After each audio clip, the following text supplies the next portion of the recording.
Hello बच्चों, स्वागत है आप सभी का आपके अपने चैनल केमिकल लोचा पर। और आज नया साल स्टार्ट हुआ है, तो नए साल की आप सभी को हार्दिक शुभकामनाएं। और जहां से आपका वीडियो लेक्चर ब्रेक हुआ था वहीं से मैं कंटिन्यू करूंगा आज, और कोशिश करूंगा कि ये जो कंटिन्यूटी वो बनी रहे। ट्राई करता हूं कि भाई आपके लिए वीडियो लेक्चर पर डे बनाया जाए, बट ऐसा हो नहीं पाता और काफ़ी दिन हो गए, करीब 1 महीने कुछ दिन हो गए हैं, तो उसके बाद ही वीडियो लेक्चर स्टार्ट करने जा रहा हूँ। तो सारे जो मेरे व्यूअर होंगे वो सब अब तो कहीं और चले गए होंगे, फिर भी कोशिश करूंगा कि उनके लिए कुछ अच्छा दूं, और उम्मीद है कि वो सब कंटिन्यू हो जाएंगे।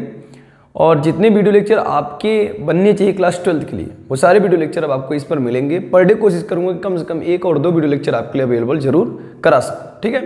तो वहीं से कंटिन्यू करते हैं। क्लास 12th वाले बच्चों को चल रहा था अल्कोहल, फिनॉल एंड ईथर। मैंने इंट्रोडक्शन आपको पढ़ा दिया था लाइव सेशन में, और आज मैं पढ़ाने जा रहा हूँ अल्कोहल, फिनॉल, ईथर का एक छोटा सा वीडियो लेक्चर आपके लिए लेकर आया हूँ, जिसमें मैं बात करूंगा स्ट्रक्चर और उसके साथ साथ उनके बॉन्ड एंगल, उसके साथ साथ उनके बॉन्ड लेंथ के बारे में, ठीक है। तो चलिए अल्कोहल, फिनॉल, ईथर की जो नेक्स्ट सीरीज है, जो नेक्स्ट टॉपिक है, वही बात करते हैं, structure of alcohol, phenol and ether. Hint डाल लीजिए आप लोग, स्टार्ट करते हैं। ओके, चलो देखो बच्चों, आज का टॉपिक अपना है structure comma bond angle and, और बच्चों क्या बात करेंगे, and bond length, bond length of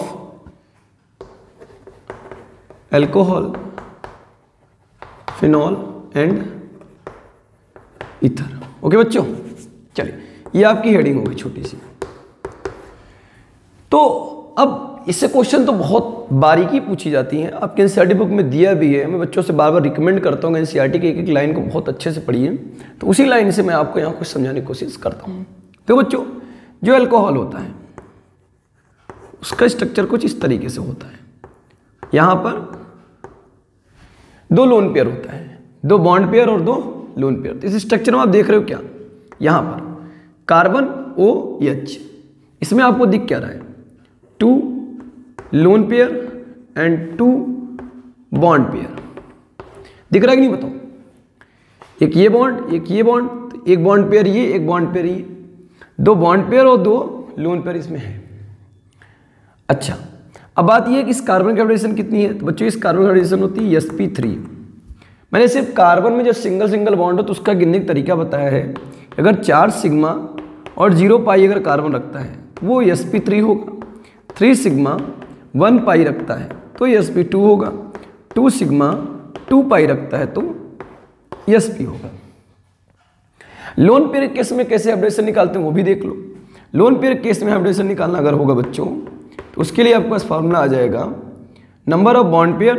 तो नंबर ऑफ बॉन्ड पेयर कितना है बच्चों इसमें, जैसे इस ऑक्सीजन का निकालना है तो बोलोगे 2 bond pair 2 lone pair, total कितना है 4। और अगर नंबर ऑफ 4 आया तो आप ऑर्बिटल समझो इसको, और 4 ऑर्बिटल पे क्या निकलेगा, sp3। बोले ये ऑक्सीजन कैसा है बच्चों, sp3, ठीक है। अब बात ये आई कि सर जिसका sp3 होगा उसका स्ट्रक्चर कैसा होगा, उसका स्ट्रक्चर होगा टेट्राहेड्रल। नॉर्मली जिसका sp3 होता है उसका स्ट्रक्चर कैसा होता है, टेट्राहेड्रल होता है। और उनका बॉन्ड एंगल होता है बच्चों, उनका बॉन्ड एंगल होता है 109.28 मिनट, 109 डिग्री 28 मिनट होता है बॉन्ड एंगल। अगर वो चारों जो बॉन्ड बनाया है वो बॉन्ड पेयर है, तब बॉन्ड पेयर अगर चारों है तो उस केस में sp3 टेट्राहेड्रल और बॉन्ड एंगल ये। मगर यहां पर आप क्या देख रहे हो, 2 बॉन्ड पेयर और 2 लोन पेयर है। इस वजह से इसका जो बॉन्ड एंगल होता है वो थोड़ा सा क्या हो जाता है, डाउन हो जाता है। तो बच्चों, लोन पेयर कारण इसका बॉन्ड एंगल क्या होता है, थोड़ा सा डाउन हो जाता है, 108.9 डिग्री चला जाता है। होना कितना चाहिए था दिस, लेकिन होता कितना है, इतना। ऐसा क्यों होता है समझो ध्यान से, इसका रीजन बहुत जरूरी है। डेटा मायने उतना नहीं रखता, बट रीजन जरूरी है ऐसा क्यों होता है। तो लिखेंगे due to presence of 2 lone pair. 2 lone pair होता है इसलिए इसका बॉन्ड एंगल क्या हो जाता है, थोड़ा सा कम हो जाता है। कैसे, ध्यान देखो, अगर मैं इसके स्ट्रक्चर की बात करूं तो कार्बन से O जुड़ा है और O से बच्चों क्या जुड़ा है, EH। एक लोन पेयर इधर है और एक लोन पेयर इधर है। तो लोन पेयर, ठीक है, अपने को वेस्पर थियरी से मालूम होता है कि लोन पेयर का रिपल्सन सबसे ज़्यादा होता है, फिर लोन पेयर बॉन्ड पेयर का रिपल्सन होता है, फिर उसके बाद सबसे कम बॉन्ड पेयर के अंदर रिपल्सन देखने को मिलता है। यहाँ तो लोन पेयर है, तो इसमें रिपल्सन होगा, रिपल्सन कारण थोड़ा सा जो एंगल उनका क्या हो जाता है, बेंट हो जाता है। होना चाहिए था 109, लेकिन होता कितना, 108.9 डिग्री। तो उसका रीजन आप क्या बताएंगे, due to presence of two lone pair, इसलिए इनका एंगल क्या होता है, थोड़ा सा कम हो जाता है। क्लियर हुआ? अब आप इसके बारे में जान गए हो। अब अगर हम बात करें इसी अल्कोहल के बॉन्ड लेंथ के बारे में, तो बच्चों इसका बॉन्ड लेंथ होता है 142 पिकोमीटर, 142 पिकोमीटर। और इसमें जितने भी बॉन्ड पेयर हैं सबका बॉन्ड लेंथ कितना होगा, 142 पिकोमीटर। तो देखिए बॉन्ड लेंथ भी आपको मालूम पड़ गया, बॉन्ड एंगल भी आपको मालूम पड़ गया। ऐसा क्यों होता है ये भी आप जान गए, तो किसी कोई समस्या नहीं। तो ये तो आपको मालूम हो गया क्या, structure of alcohol and bond angle and bond length. अब हम बात करेंगे किसके बारे में, फिनॉल के बारे में। इसको इरेज करते हैं, उसके बाद बात करते हैं बच्चों फिनॉल के बारे में। ओके चल, अब फिनॉल का केस देखते हैं। फिनॉल के केस में आएगा, तो देखो बच्चों फिनॉल का अगर स्ट्रक्चर देखें तो फिनॉल का स्ट्रक्चर कुछ ऐसा दिखेगा, इस तरीके का। यहां पर भी क्या है, दो लोन पेयर दो बॉन्ड पेयर है। इसका बॉन्ड एंगल कितना है बच्चों, इसका बॉन्ड एंगल आता है 109। होना कितना चाहिए, 109 डिग्री 28 मिनट। थोड़ा सा क्या होता है, कम होता है। इतना ज़्यादा कम क्यों नहीं होता, यहाँ पर भी तो लोन पेयर है। उसका रीज़न ये है क्योंकि यहाँ पर एक बल्कि ग्रुप लगा हुआ है, एक बड़ा ग्रुप लगा हुआ है यहाँ पर, तो ये इसको उतना बेंट नहीं होने देता। इनके बीच में भी ये रिपल्सन करता है, तो ये जो भी इधर से रिपल्सन जो मिलता है उसका इसमें इतना शिफ्टिंग देखने को नहीं मिलती। तो यहाँ पर जो बॉन्ड एंगल है उतना ज़्यादा बेंट नहीं होता, उतना ज़्यादा नीचे नहीं आता जितना आपको किस में दिखा था, एल्कोहल के केस में। समझ में आई बात? आप यहाँ रीजन क्या दोगे कि यहाँ पर भी जो बॉन्ड एंगल कम हुआ है due to the lone pair repulsion कारण, बट यहाँ पर एक बल्कि ग्रुप लगा है तो हिंड्रेंस प्रोवाइड होगा, उसके कारण इसका बॉन्ड एंगल इतना ज़्यादा डिक्रीज नहीं करता। बात समझ में आई? ओके। उसके साथ साथ आपको एक चीज़ और जानना जरूरी है बच्चों, जो बॉन्ड लेंथ होता है यहाँ का वो 136 पिकोमीटर होता है, 136, और वहाँ कितना था एल्कोहल में, 142। अब ऐसा क्यों होता है, तो देखो बॉन्ड लेंथ में कमी आने के कारण होता है। आपको शायद पता होगा कि अपना जो फिनॉल होता है, ये जो फिनॉल होता है बच्चों, फिनॉल क्या शो करता है, partial double bond character, partial double bond character.